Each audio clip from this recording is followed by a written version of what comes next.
민족 반역자가 작곡한 노래를 국가로 정한 나라는 전 세계 대한민국 한 나라뿐입니다. 이승만은 친일파와 결탁했습니다.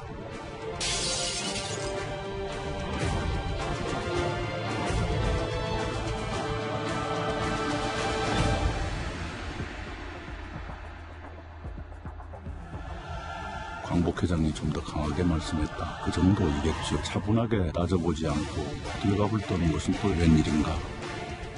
김원웅 광복회 회장 이분 말씀대로 할 것 같으면 대한민국 태어났으면 안 될 나라입니다. 김대중 대통령이 나오기 위해서는 이승만 대통령이 필요했던 겁니다.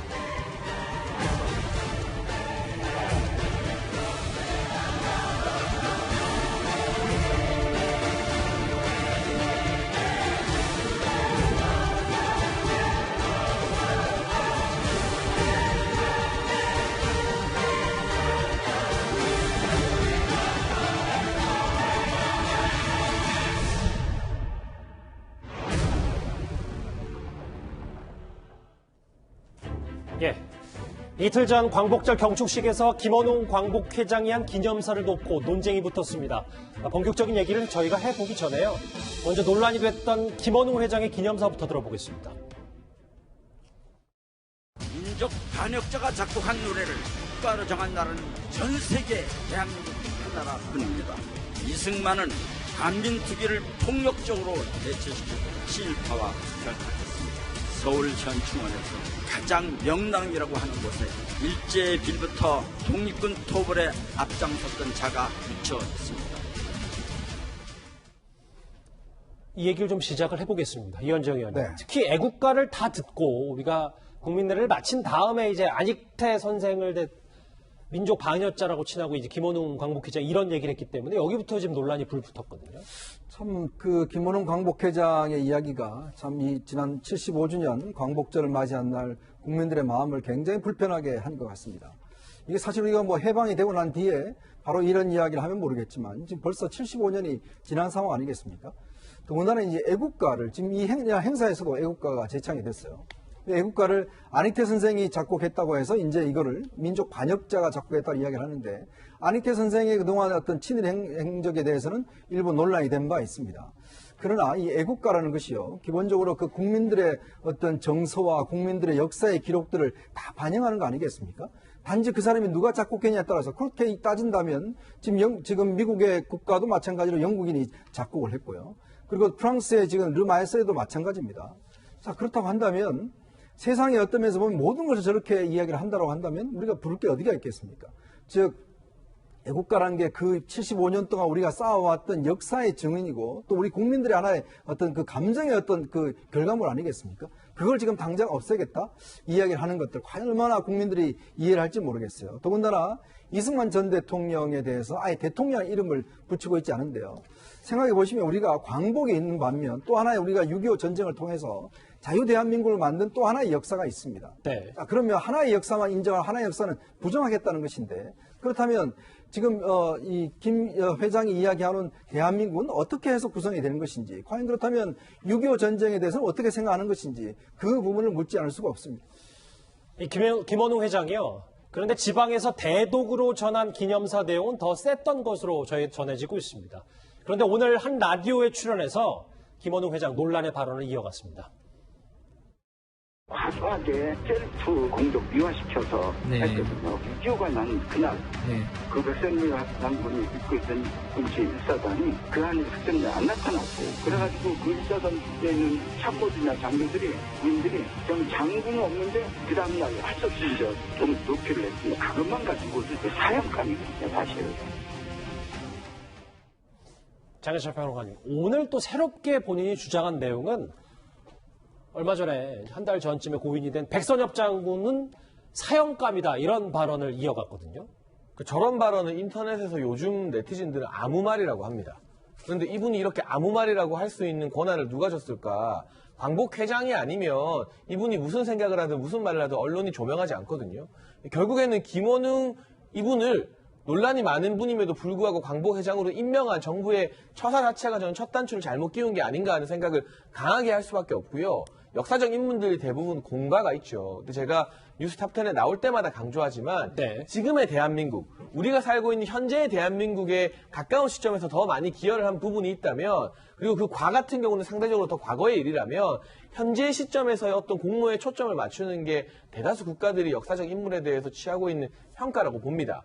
그리고 논란이 되는 부분은 그 역사 아래에서 후손들이 다소 건조하게 정말 냉정하게 판단하게 맡겨놔야지 이분처럼 본인이 역사의 심판자가 된 듯이 온 국민이 지켜보는 광복절 경축 기념행사에서 본인이 누구는 친일파, 누구는 민족 반역자 이런 식으로 선을 딱딱 재판장처럼 내릴 수 있는 문제는 절대 아닌 것이거든요. 아마 저 자리에서 연설을 듣고 있는 문재인 대통령마저도 저는 곤혹스러울 것이라고 생각을 하고, 우리가 당연히 일제강점기에서 벗어나서 독립을 했던 그 역사도 중요하지만 6.25 한국전쟁에서 우리가 이 대한민국이라는 국가를 지켜내고 그 이후에 산업화를 통해서 한강의 기적으로 지금의 대한민국을 눈부시게 발전시킨 그 과정도 상당히 포기할 수 없는 중요한 가치인 것인데, 김원훈 광복회장이나 일부 정치인들 같은 경우는 이 대한민국의 6.25 이후의 역사보다는 그 이전의 역사를 여전히 더 중요하게 생각하는 것이 아닌가. 그 부분에 대해서 균형 감각을 상실했기 때문에 이렇게 과도한 좀 무리수가 되는 아무 말을 하고 계시는 게 아닌가 하는 생각을 지우기가 어렵습니다. 당장 이 광복회 제주도 지부장의 대독, 그러니까 김원웅 이 회장의 말을 대신 읽었던, 지부장의 말을 듣던 원희룡 지사가 현장에서 이런 반응 내놨었습니다. 같이 들어보겠습니다. 경축 말씀에 앞서서 분명히 짚고 넘어가지 않을 수 없는 부분이 있습니다. 김원웅 광복회장님, 우리 국민의 대다수와 제주도민들이 결코 동의할 수 없는 매우 치우친 역사관이 들어가 있는 이야기를 기념사라고 광복회 제주 지부장에게 대독하게 만든 이 처사에 대해서 매우 유감이며. 예. 근데 김태현 변호사님. 자, 오늘 또 새롭게 주장한 내용 중에 초대 국군참모총장부터 21대까지 한 명도 예외 없이 일제에 빌붙었다. 근데 이게 뭐 논란의 여지도 있을 수 있겠습니다만 이게 사실관계가 정확히 확인된 건지 이 부분도 좀 얘기가 나오고 있거든요. 보시면 일단 메가더나 한국 국민의 친일청산 요구를 묵살. 저것도 이제 사실관계가 이제 필요한 건데 확인이. 만약에 저게 역사적으로 맞다고 가정을 하고 제가 말씀을 드릴게요. 예. 메가더 장군이 한국 국민의 친일청산 요구를 묵살했다고 합시다. 어쨌든 6.25 전쟁에서 낙동강까지 밀렸을 때 낙동강에서 버텨낸 백선엽 장군도 대단한 거지만 어쨌든 결국 다 아직은 초등학생, 유치원생도 아는 겁니다. 메가더 장군의 인천 상륙작전 덕분에 우리가 공산화를 면한 거 아니겠습니까? 그러면 김원웅 광복회장은 메가더 장군이 한국 국민의 친일청산 요구를 묵살했다고 하면 그랬기 때문에 메가더 장군이 한반도에 나타나지 않는 게 우리의 역사에도 도움이 되다 그렇게 생각하시는 건가요? 그거 하나 묻고 싶고, 두 번째는 초대 국군 참모총장부터 21대까지 한 명도 예외 없이 일제에 빌붙었다. 제가 대한민국 육군 참모총장 명단을 가지고 있지 않습니다. 모릅니다. 솔직히 말하면 관심도 없습니다. 근데요, 초대부터 21대까지라고 하면요, 초대는 한 48년 정부 수립이라고 합시다. 21대면 상당히 시간이 지나지 않았겠습니까? 21대 육군 참모총장 몇 년에 재임했는지 제가 잘 모르겠으나 상식적으로 나이를 생각하면 일제시대에 뭘 어떻게 빌붙었다는 거죠? 만약에 일제시대에 태어나서 그 당시 기준으로는 소학교라고 불렀죠? 소학교 다녔으면 일제에 빌붙은 겁니까? 무슨 근거로 저렇게 말씀하시는지 모르겠고. 자, 대한민국은 친일파의 나라, 친일파를 위한 나라가 됐다. 우리 정부 수립 이후에 뭐 주요 정부 요직에 일제에 좀 부역했던 사람들이 있었었고, 그래서 반미특위를 전부 다 정리하려고 그랬는데 정리가 못했다는 거 저도 압니다. 그래서 당시에 친일파들 몇 명이 대한민국 정부에 참여했다고 합시다. 한 세대, 두 세대, 세 세대가 흘렀습니다. 지금도 대한민국은 친일파의 나라입니까? 예를 들어서 지금 정부에 일하고 있는 훌륭한 공무원 한 분의 할아버지가 친일파였다고 합시다. 그 후손들한테도 할아버지가 친일파니까 너도 친일파니까 너 대한민국에 일하면 안 된다 이렇게 얘기할 수 있습니까? 무슨 근거로 그렇게 말씀하시는 거죠? 일단 이 광복회장이 선출된 사람이고 본인 오늘 스스로 또 새롭게 얘기한 거로는 현충원에서 이장하지 않으면 거기 친일 행적비를 세우겠다 이렇게까지 얘기를 했거든요. 그런데 오늘 좀 새롭게 나온 얘기가 있습니다. 군사 독재 시절부터, 그러니까 민정당과 공화당에 몸담았던 김원훈 회장 본인 이력을 그럼 도대체 어떻게 해석해야 되냐, 그게 야당에서 좀 공세를 편 거거든요. 김가을 교수님. 이제 그래픽이 좀 준비가 돼 있는데 이게 뭐냐면 이 김원웅 회장이 과거 정치 이력을 봤을 때 이런 말을 할 수 있는 자격이 있냐? 이게 야당에서 좀 캐물은 거거든요. 그렇죠. 충분히 그런 비판을 받을 만합니다. 그 이력을 보면. 근데 이렇게 지금 민주공화당, 민주정의당, 독재 정권의 집권당의 당직자였던 거죠. 그런데 이런 분들이 통상 자기의 과거를 지우기 위해서 더 과도한 어떤 주장들을 하는 경우가 종종 있어요. 그래서 자기의 주관적인 어떤 자기 주장을 과도하게 강조하는 부분인데 이것이 그러면 국민들에게 설득력이 있느냐. 지금 광복절 기념사에서 나타난 그 내용들을 보면 사실관계가 또 맞는 부분도 있습니다. 예컨대 뭐 저는 동의하는 것 중에 하나가 이승만 대통령이 사실상 어떻게 보면 가장 적기라고 할 수 있는 일제청산을 할 수 있는 그런 시기를 놓친 건 분명합니다. 그래서 지금 75년이 지난 지금 상황에도 이런 논란이 계속 반복되고 있는 부분에 책임이 일정 부분 있다라고 생각을 해요. 그렇다 그러면 광복회장으로서 이 문제를 종식시키기 위해서 뭔가 초당적인 위원회를 만들어서 이런 어떤 기준점들을 만들고 학계나 정치인들이 뭔가 합의를 도출할 수 있는 그런 장을 만들어줘야 되는데 본인의 주장을 지나치게 과도하게 지금 함으로 해서 오히려 논란을 키우고 분열만 가중시키는 그런 모습 아닌가라는 그런 아쉬움을 지울 수가 없어요. 오늘요. 이 김원웅 회장은 이렇게 보이는 것처럼 과거 자신의 정책적 비판에 대해서 이렇게 해명했습니다. 같이 들어보시죠. 비록 그게 생계형이긴 하지만은 거기에 제가 몸담았다는 것을 부끄럽게 생각한다. 저는 과거 지울 생각이 없습니다. 이번에 제가 친일청산을 외치는 것도 그런 원죄가 있기 때문에 원칙에 더 충실하려고 하는 것입니다.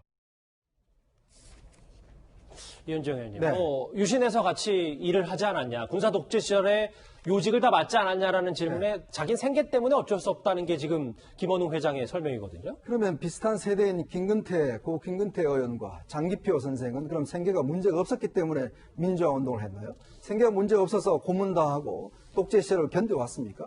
자, 지금 이 민주당에 있는 많은 민주화 운동을 했던 70학번 때 이분들은 생계 문제 걱정이 없어서 당시에 민주화 운동을 했습니까? 저는 정말 말도 안 되는 지금 어떤 변명을 하고 있다고 생각이 드는데요. 자, 그러면 지금 이 김원웅 회장이 지금 이승만 전 대통령이라든지 이런 부분을 예를 들어서 그 잘못을 토대로 해서 지금 비판하고 있지 않습니까? 그러면 제가 대신 김원웅 회장이 예전에 박정희 정권, 전두환 정권 때 부역했던 걸 가지고 이 사람은 독재에 부역한 사람이다. 이렇게만 평가를 한다면 본인이 수긍을 하겠습니까? 아니지 않습니까? 기본적으로 사람이라는 게 한 평생을 두고 그 사람의 공과 가를 함께 평가해야 되는 게 기본적으로 균형적인 평가 아닌가요? 마찬가지로 이승만 전 대통령이 정말 아무것도 없던 나라에서 뭔가 나라를 만들려고 하니까 어쩔 수 없이 친일파를 등용할 수 있는 부분들, 그런 부분도 있죠. 자, 김대중 대통령이 왜 김종필 총재와 DJP 연합을 했습니까? 군사 독재의 어떤 잔재와 왜 연합을 했겠습니까? 정권을 잡기 위해서 어쩔 수 없는 선택을 한 거 아니겠습니까? 자, 그러면 지금 예를 들어서 그 김원웅 회장의 그런 독재 부역했던 사실만 부각시키면서 그럼 나중에 김원웅 회장도 예를 들어서 국립묘지에 안장됐을 때 만약에 민주화운동 했던 사람들이 판해야 된다 이야기를 하면 그때는 어떻게 이야기를 하겠습니까? 똑같은 원칙이라는 것이죠. 결국은 세상의 모든 것들을 하나 자르듯이 이렇게 자를 수가 없는 건데 문제는 그거를 그렇게 본인의 스스로가 이렇게 잘라버리니 이건 어떤 면에서 보면 그 후손들이나 이런 사람들이 보면 어떻게 해야 된다는 겁니까? 그럼 애국가를 지금 부르지 말라는 이야기입니까? 저는 참 이게 국민들을 편으로 가르는데 더군다나 그 김원웅 회장은 이런 말 할 자격이 없습니다. 생계 때문에 그랬다. 오늘 이 김원웅 회장의 설명인데요. 장혜철 평론가님. 근데 오늘 조선일보 보도에 따르면 2년 전에 한 단체 세미나에서 이런 말을 해서 또 김원웅 회장이 과거에 논란이 된 적이 있었다. 이런 얘기가 전해지더라고요. 그러니까 박정희 대통령 집안에서 큰 박근혜 전 대통령보다는 일제강점기 항일 무장 투쟁한 독립운동가 가문에서 자란 김정은이 낫다는 것인데 이게 전형적으로 북한 정권에서 이 김정일, 김일성 우리가 독립운동 가장 세게 한 가문이다. 우리에게 이 독립운동의 정통성이 있다는 주장을 김원웅 회장이 2년 전에 한 행사에서 그대로 답습해서 발언하는 거죠. 그런데 독립운동을 이 김정일, 김일성 가문이 얼마나 열심히 했는지는 모르겠지만 바로 그 가문 때문에 6.25 한국전쟁이 일어나서 우리가 흔히 200만 명의 전사자라는 표현을 관용적으로 많이 사용하거든요. 우리 민족들이 국군 포함해서 민간인 사상자와 부상자, 이산가족까지 합하면 1000만 명이 넘는 피해자가 이 6.25 한국전쟁으로 발생했고 김정은 위원장은 바로 그 피해를 발생시킨 사실 국제적으로 보면 여전히 전범입니다. 전범 가문의 후계자입니다. 우리가 물론 평화를 추진해야 되는 부분도 있지만 그래서 저는 이 김원웅 광복회장과 같은 분들은 6.25 전쟁을 인정하지 않는다고 제가 보는 것이에요. 6.25 전쟁을 우리가 극복해내고 한강의 기적을 일으킨 지금의 대한민국을 인정하지 않고 그 당시 전쟁을 어떻게 보면 외세의 침략에 의한 민족 자주 해방 운동으로 보는 것이 아닌가. 이게 북한의 시각인데 그러한 시각과 역사관이 짙게 깔려있기 때문에 알겠습니다. 물론 독립운동도 상당히 중요합니다만 공산화를 극복하고 산업화를 한 이 가장 중요한 현대사의 한 축을 의도적으로 완전히 무시하는 이 편향된 발언을 계속 하는 것이 아닌가. 이런 분들의 역사관을 검증하는 것은 뭐 철진한 이념 논쟁이 아니라 정말 제대로 된 국가 간 역사관을 가지고 있는가에 대해서 우리가 분명히 언론도 따져 물을 만한 그런 대목이라고 생각을 합니다. 김원웅 광복회장이 발언 이후 정치권도 꽤 들썩이고 있어서요. 오늘 민주당에서는 공식 논평이 나오진 않았지만 개별적으로 김원웅 광복회장을 옹호하는 발언이 이어졌습니다. 이낙연 의원 이렇게 말했습니다. 광복회장 자격이었기 때문에 가능하다고 보시는 거예요. 친일잔재 청산을 충분히 하지 못한 채로 지금까지 왔다. 예. 는 것은 많은 사람들이 동의하고 있는 것 아닙니까? 그것을 광복회장이 좀 더 강하게 말씀했다. 그 정도이겠죠. 그리고 그것을 차분하게 따져보지 않고 호들갑을 떠는 것은 또 웬일인가 그런 생각도 들어요. 당대표에 도전하는 이낙연 의원은 차분히 안 따져보고 왜 이 말에 호들갑이냐. 그리고 오늘 제1야당인 통합당에서는 김태현 변호사님, 이 대통령이 답해야 된다. 이 말에 동의하는지 안 하는지 뭐 이렇게 지금 공방이 벌어지고 있거든요. 그러니까 이제 이낙연 의원의 이제 특성, 장점이자 단점이 될 수도 있는데 어떤 이슈에 대해서 명확하게 예스노를 말씀하시는 경우가 많지 않잖아요. 그러니까 광복회장의 저 정도 말할 수 있다는 얘기가 나는 그 말에 전적으로 동의한다는지 나는 별로 동의하진 않지만 광복회장이니까 다른 거 생각 없이 오직 독립운동이라는 했냐 안 했냐 친일이라도 조금이라도 했냐 아니냐 그 가치만 가지고 판단하는 사람이니 정부 당국자가 아니라 그 정도 얘기를 할 수 있게 이건지 저는 좀 분명하지가 않아요. 과연 이낙연 의원의 본심이 뭔지. 그리고 저는 광복회장이 그 정도 말할 수도 있다. 자, 광복회장이니까 뭐 예를 들어서 6.25니 뭐 경제발전이니 민주화니 그런 거 생각 없이 오직 친일 반일 독립운동 유무 엄격하게 그것도 그거 하나만 가지고 생각한다고 합시다. 근데 그걸 꼭 광복절 기념식에서 저렇게 얘기해야 되나요? 본인이 기본적으로 평소에 그런 생각을 가지고 있고 얘기하는 것과 이 대통령도 계신 광복절, 대항복절은 사실은 대한민국의 가장 큰 명절, 가장 큰 국경일 아니겠습니까? 그날 공식적인 행사에서 저렇게 얘기를 하는 것과는 천양지차인 거죠. 그렇기 때문에 저는 광복회장이 그 정도로 말할 수 있다고 100번 양보해서 얘기하더라도 시일과 장소가 굉장히 부적절했다는 말씀을 드리고 글쎄요. 대통령은 저 얘기를 들으면서 무슨 생각하셨는지 모르겠어요. 대통령도 김원웅 회장 저 얘기하기 전에 태극기 들면서 저 자리에서 당연히 애국가 부르셨을 거 아닙니까? 네. 대통령도 부른 애국가를 이 친일 부역자인 안익태 씨가 작곡한 애국가를 국가로 하는 나라는 아무 데도 없다. 방금 전에 대통령께서 부르셨는데 그 얘기를 듣고 대통령은 무슨 생각하셨는지 궁금하고 어저께 대통령이 사실은 일본에 대한 메시지도 대결보다는 좀 협력의 메시지를 내지 않았습니까? 대통령도 국가를 위해서 과거보다는 미래로 가는 것이 한일 관계도 맞다라고 판단하신 거 아니겠어요? 그러면 대일 관계보다 더 중요한 게 우리 국가 내에서 분열 없이 통합하는 겁니다. 그렇다고 보면 알겠습니다. 어제 김원웅 회장의 메시지는 대통령의 어제 광복절 축사의 방향과도 전혀 저는 다른 방향으로 가는 것이기 때문에 글쎄요, 대통령께서 이 부분에 대한 그래서 정리를 할 수 있을지 모르겠습니다만 조금 어느 정도의 좀 정리는 좀 필요하지 않을까 싶습니다. 그제 이어 오늘도 여러 가지 발언들을 이어간 김원웅 광복회장인데요. 이 논란 앞으로도 쉽게 가라앉진 않을 것 같습니다.